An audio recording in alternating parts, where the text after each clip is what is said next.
is I didn't put in there the $3 million for the OPEB liability that we had to deposit this year.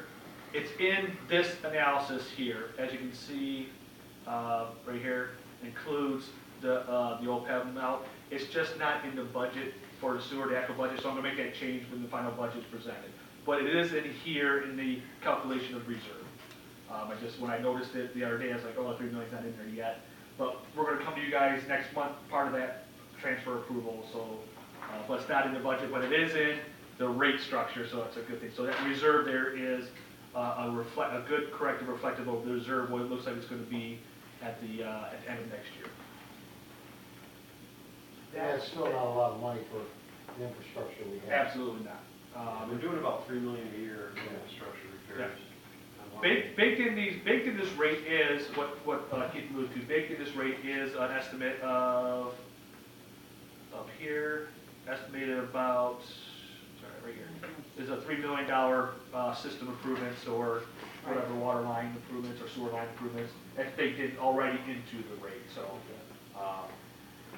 So he's got some idea on how to spend that money and kind of make this, try to help out the system. So that's what we got there. Councilman Missouri, you were going to ask a question, or? No, you're saying that with the amount that we're looking at on page 80 shows an ending operating capital reserve of 8.7.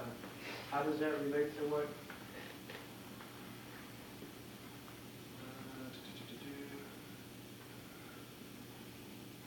Is that number, that we're not reducing it by that 3 million? Oh, give me a sec. What is that difference? Are we comparing two different numbers? It is. There's a little bit of a difference because there are some things on the budget that are not reflective in the reserve that's on the water rates. Like for example, EPA judgment levy interest, that's covered by the tax.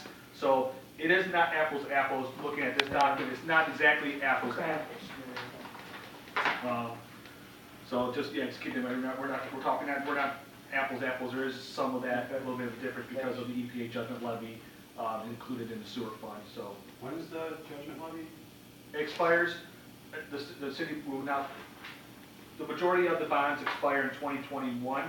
And that's the levy that's assessed to the property taxes that the judge approved? Correct. That's a one-time deal, you can't do that anymore because. Well, yeah, It was- part of that class yeah, action you can't can't. anymore. So. I don't know if you're aware, but you can't levy property through the fund, but during the lawsuit, Judge Pike, as a federal judge, allowed it. So the vacant properties and people that are tax exempt were liable to pay their portion of the sewer. So basically, I believe that those were 20-year bonds, 23-year bonds, and those are all falling out except for one issuance that was a little later, and that amount of debt service is like $200,000, and it won't be a levy. It will be absorbed in the sewer rates. It won't be a levy anymore. So after 2021 or 22, I believe it's 21. So keep that all in mind. That's the idea behind the sewer rate, is rate neutral. Water. Now, water, we do have a little bit of an increase, kind of the same method, go through the expenses. We have in here, the capital item in here is right here, about $3.6 million in water projects is included in this rate. So kind of going down, we're anticipating a 9-cent increase per unit, which is approximately 2.5%. And again, looking at the operating reserves, we have about a $3.4 million reserve. To echo Councilman Johnson, still not a large reserve, but we want to try to keep those rates at a decent level. And Keith, you want to explain the 2.5 increase, why we came up with that amount? Yeah, because the city of Detroit, GLWA, Great Lakes Water Authority,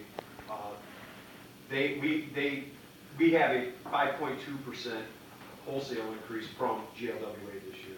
Last year, we actually had a small decrease because we renegotiated our contract with GLWA and we reduced our flows because the contract rate flows were quite high And we reduced it a little bit, it was still a cushion, so we didn't have to worry about it, which gave us a reduction last year, which was a one-time reduction because it was a contract reopener. This year, someone else got a reduction, another city, so we get an increase. Someone gets a reduction, someone else gets an increase. Would you say it was 5? 5.2%. 5.2? So, That's on wholesale rates. so we have a 9 cent increase in the water area, which, and then we'll go over the budgets in a second, but we're just going over the rates right now, which is offset by a 9 cent decrease in the Ecorse Creek amount. And that's because of the reduction in the costs that are being charged from the county. We'll get to that budget in a second, but as you can see, it's a small fund, and we do have some reserves in there that are a little bit higher based on that fund, but the county has, those costs that the county has been charging out to us has been reducing at a steady pace year after year, so we can afford to reduce this particular amount to 8 cents per unit.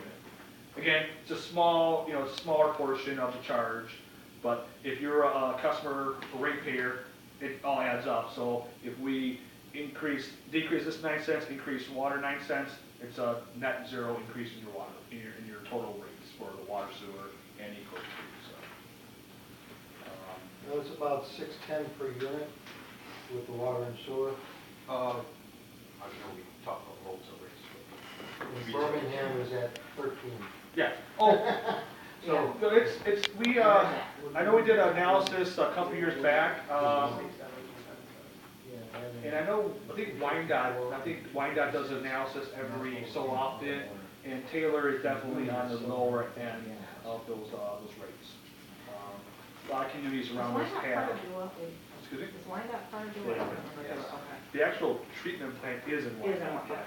Oh, okay. I'm learning a lot as I treasurer couldn't remember, because I had about this like dual electric, system. you know, Right like, in you know. Pennsylvania. Yeah. Almost to Jefferson. Yeah, almost to Jefferson.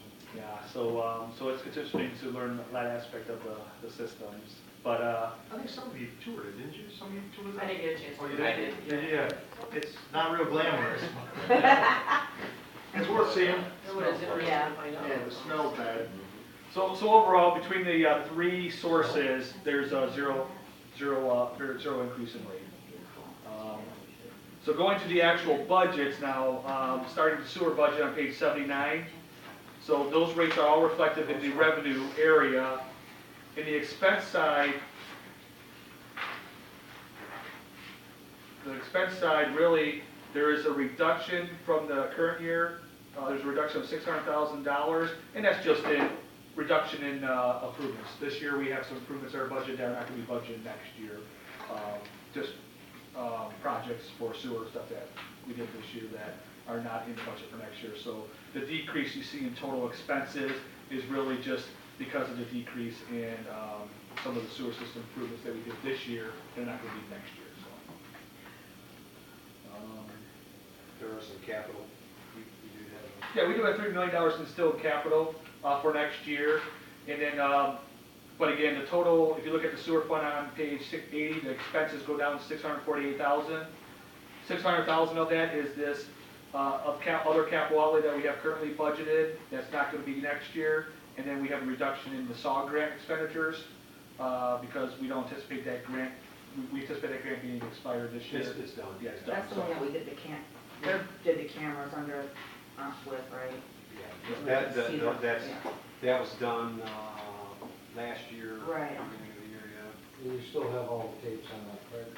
Oh, yeah. Yep. And then not much movement in the personnel, just brought up the sewer department personnel, but no movement there with our current budget, so no major changes there. Oh, sorry. I was gonna tell you to say something. I'm really tired, so I really